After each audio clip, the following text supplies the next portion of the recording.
All right, hello everyone. A warm welcome to this latest webinar. I hope everyone is doing fine. Unfortunately, the markets aren't doing especially well at the moment. They're facing a bit of a difficult time, as we note here on the title slide. Let's start though briefly with a disclaimer. So please don't do anything that we wouldn't do with the information that we provide you today.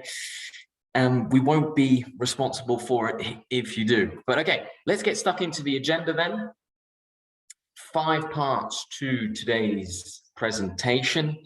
So we're going to do it slightly differently compared to the last few times that we spoke. So we'll start off by just having a look at what's happening around the world, looking at the main macroeconomic themes, and then tying that together with the performance of the markets over the last couple of weeks. Then in part 2, we'll have a look at sentiment. It's one of the integral elements of our investment strategy. We'll explain a little bit what that is all about and what sentiment is currently telling us. Then in part 3, we'll delve into the portfolio. What kind of changes have been made over the last number of months? What have we been doing with stocks? What have we been doing with bonds, cash allocations, etc. And that brings us nicely to the 4th section, and we'll have a look at factors. Again, an important element in our investment strategy. What are the factors? We'll explain that briefly. And what kind of factors are being preferred in the portfolios right now? We'll do the same thing for sectors as well. And then before I leave you, we'll just wrap it all up in part 5. All right, let's start with what's happening in the world. Well, the focus very much continues to be on inflation. If you guys remember last time, in May and early June, there'd been this sense amongst investors that maybe we'd start to see peak inflation. That inflation might start to be coming down. This idea, however, in June was badly dented by the latest inflation report coming out in the United States. Inflation started to move up again, as you can see there on the right-hand side, instead of rolling over. So you saw this hook back up there, whilst the expectation was for a fall. So pretty nasty for the markets there. What's behind all of this? Well, the main culprit, once again, is the energy sector. Energy prices continue to go up, especially when you compare them to last year. But importantly as well, it's not just the energy prices, it's food prices as well.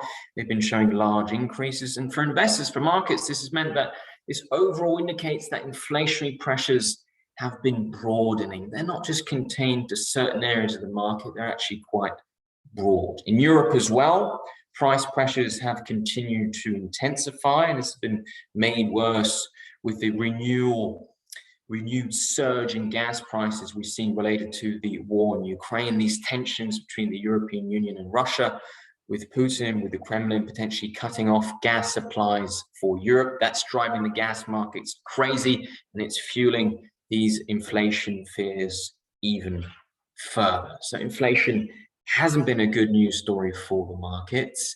And as a result of this kind of persistently high inflation that we've seen so far this year, we've also seen central banks move in a more aggressive direction towards tightening policy.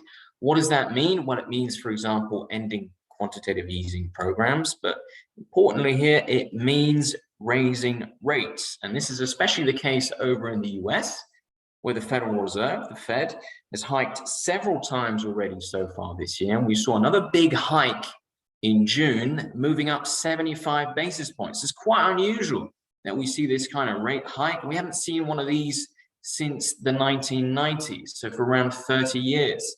And you can see here on the right-hand side how rapid this rate rising regime has been, right? If you compare it to the last time around, 2015 or so, when they started, so they raised, they've waited, long pause, raise a bit more, they paused again. Well, this time around, that line has been pretty much vertically upward.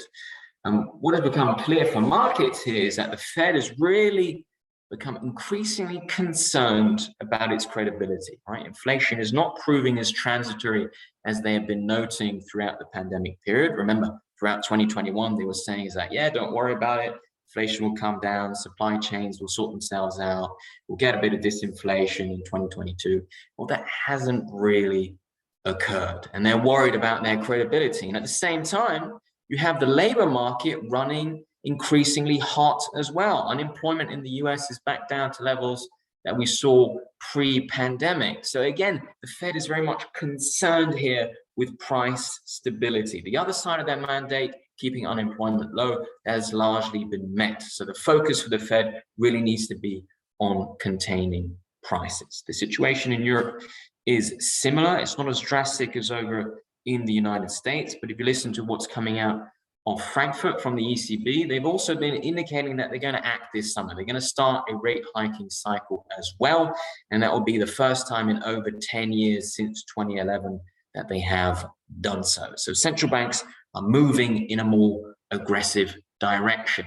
Now, if that wasn't enough, right, amid this high inflation, central bank pressure, etc., what we've now also seen is the global economy starting to stutter.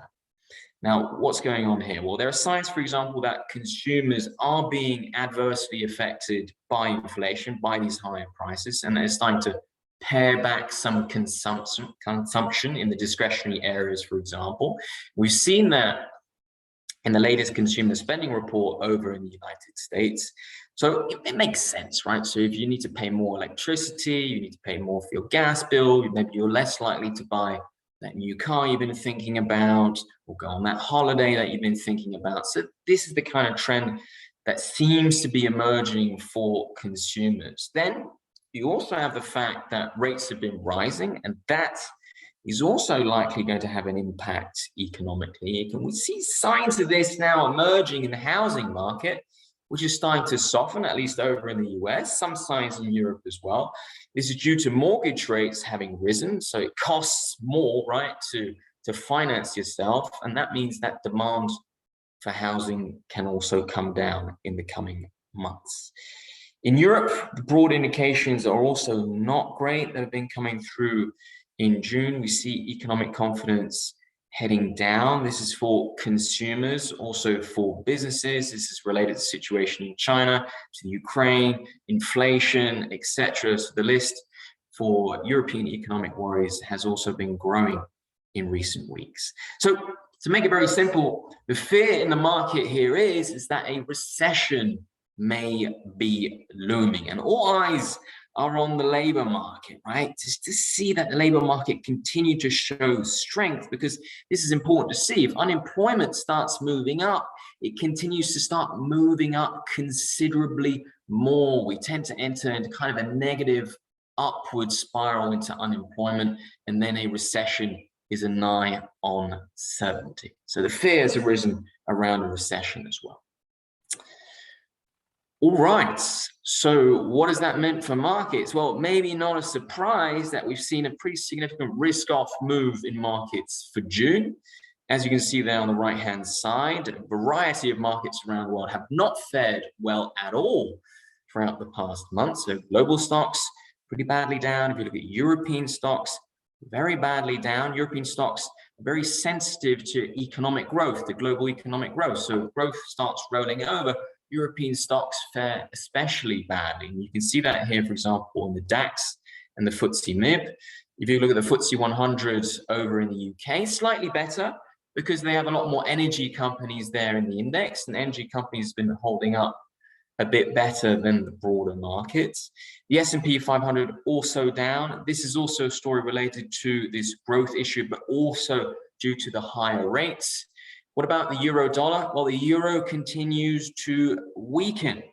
The dollar tends to be an anti-cyclical currency. So when global growth is slowing, the dollar tends to do well. And the Federal Reserve is hiking rates quicker than the European Central Bank. So this is driving flows away from the euro and towards the dollar as well. What about the bright spots in terms of performance? Well, you can see some, maybe not a surprise. Volatility has done well throughout June as we've seen this kind of tumultuous market unfold. So the volatility index has done well, but also one bright spot is over in China. As you can see there, that's the top bar, that's the Hang Seng. It's managed to give us a positive return, finally. Chinese markets have been struggling for some time, but now there are signs that the COVID situation is improving in China, that economic activity is picking up once more, and that is also supporting markets. But overall, yes, a risk-off month for June. All right, let's move over to our strategies and let's talk about the sentiment scanner. And here we're trying to judge the kind of feelings that are out there in the markets with a certain amount of algorithms.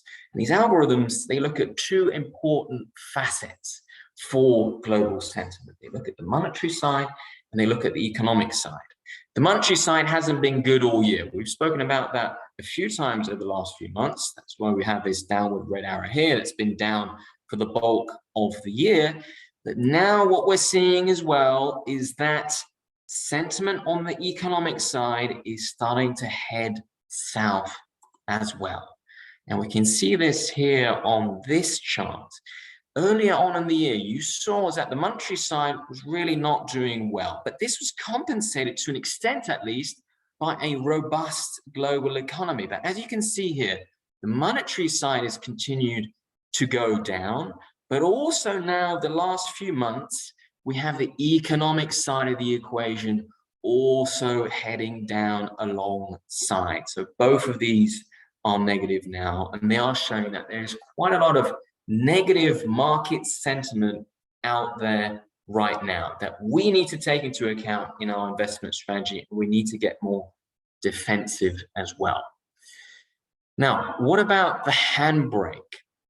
Now, what is this again? Well, the handbrake is just essentially another way of saying it's our use of a market hedging model. And the underlying idea with using a hedging model is to identify increasingly vulnerable markets, right? And when markets are more vulnerable, these can lead to higher drawdowns and then loss of capital, things that obviously we would like to avoid. And when this model is triggered, what we then do is we engage in a process of buying protection. And this specifically means buying put options on the markets that we are invested in. And the size of this protection in turn will depend on the severity of the trigger, right? So it's a really severe trigger, then we protect a lot of the portfolio. If it's a less severe trigger, we protect less. Now you might ask, what exactly are we looking at there with these indicators? Well, it's kind of a wide spectrum of things here, but I think we can put it broadly into three categories. So we look at market correlations inside markets, but also across markets. We do volatility analysis, and we also look at market technicals, right? Such as breadth of the market, flows inside the market, volumes in the market, right? Those kind of things. And as you can see here, we've had quite a few triggers over the last number of weeks. We don't need to get into detail all of these. We have many more alongside here as well. The main thing is that once this line goes below zero, then we hit a trigger and then we go and hit protection. And as you can see, this has happened numerous times over the last number of weeks and months. So we have been protecting the portfolio as we go through this difficult time in the markets.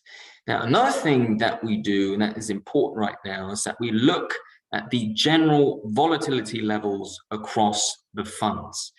And here again, over recent weeks, you can see that volatility levels have been rising, and this highlights that there is more risk in the market currently.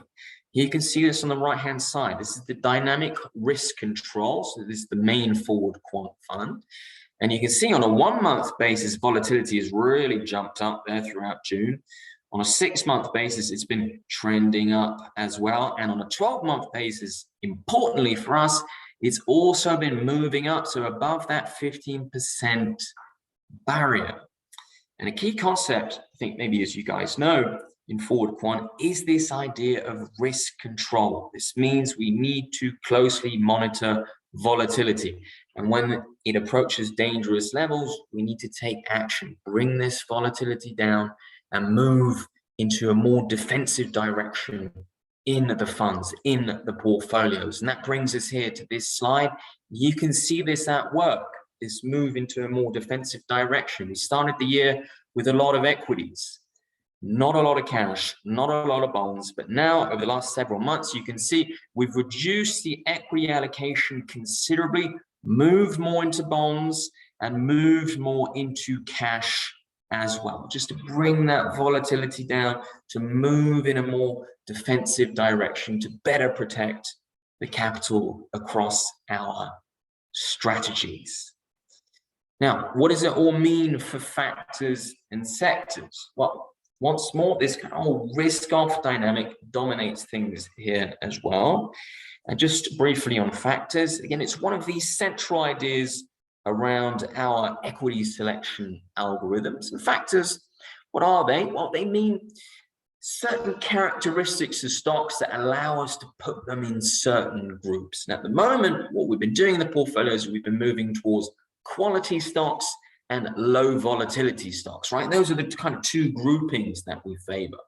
Now, quality means investing in companies with strong balance sheets, high cash flows, low debt, right? The kind of robust companies that you would like in a more difficult environment. Low volatility simply means equities that fluctuate less on the market. So when you see drawdowns, downward volatility, these types of equities tend to fall a bit less as well. So also good for this kind of more difficult environment. In terms of sector allocation, something very similar has been going on. Safety is first here, although we still have a high allocation to energy. This is related to this inflation story that we've been talking about here. But also we've been pivoting towards staples. What does that mean? Well, it means, for example, companies involved in food production, beverage production, and that kind of thing, because these types of companies, they can still flourish during recessionary or lower growth environments, right? Everybody needs to eat, everybody needs to drink. And something very similar is going on with telecoms as well, right? They tend to have highly stable cash flows and are hence better prepared for more difficult economic environments, right? So quality and low volatility in factors, energy, staples, and telecoms on the sector side. Now, what has this meant overall for performance? Well, what we should note here is that performance has really started to narrow significantly during this risk-off move in the market. That means there's less and less areas of the portfolios that have been working, and kind of more and more of the portfolio areas that have been detracting from performance. See, on the right, you can see some of the helpers over there. Energy, as we spoke about, that has been helping the last number of months, of course, I mean, related to these price rises within the energy space. Staples as well, better preparing for a more recessionary type of environment. Cash has been helping. No return, of course, or very low return, but at least you don't get the negative market risk associated with investing in equities or in bonds. Options as well have been helping, protecting the portfolios over the last number of weeks and months. That has helped performance. But on the negative side, we of course have equities. You guys know equities have not been fantastic so far this year. Bonds as well have struggled due to higher inflation, higher rate environment. It's not an ideal time to be in fixed income. Technology has been highly sensitive to higher interest rates. Consumer discretionary has been hurt by this higher inflation. Consumers have been buying less stuff. Housing, as we saw, has also started to roll over. The main point here is that the opportunity palette has really been reduced over the last number of weeks. There have been more parts of the portfolio that have been detracting from performance. All right, guys, we're almost there now. Let me just wrap it all up for you guys.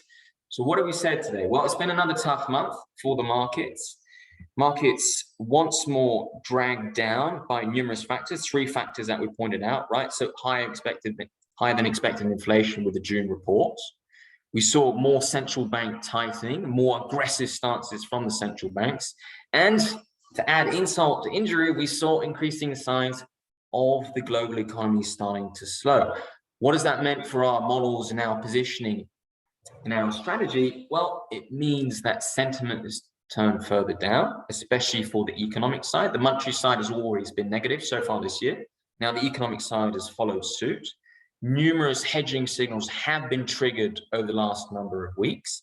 Volatility levels have continued to go up in our funds. So we've had to take action here. So what we've done is we've reduced equity exposures. We've moved towards defensive factors, low volatility and quality. And on the sector side, we keep inflation hedges in place with the likes of energy, but we've moved increasingly towards recessionary proofing the portfolios by going towards staples and also telecoms. Now, just to wrap things up here. It's been a bit negative today, so I want to finish on a positive note. We should remember that markets will eventually find their footing. And these are difficult times, but these are also times where the best returns can be made. It can be daunting sometimes to invest in a situation such as this, but it can also prove to be profitable in the long run. And we'll talk about this a bit more next time around. So thank you guys. Thank you all for listening, and see you next month.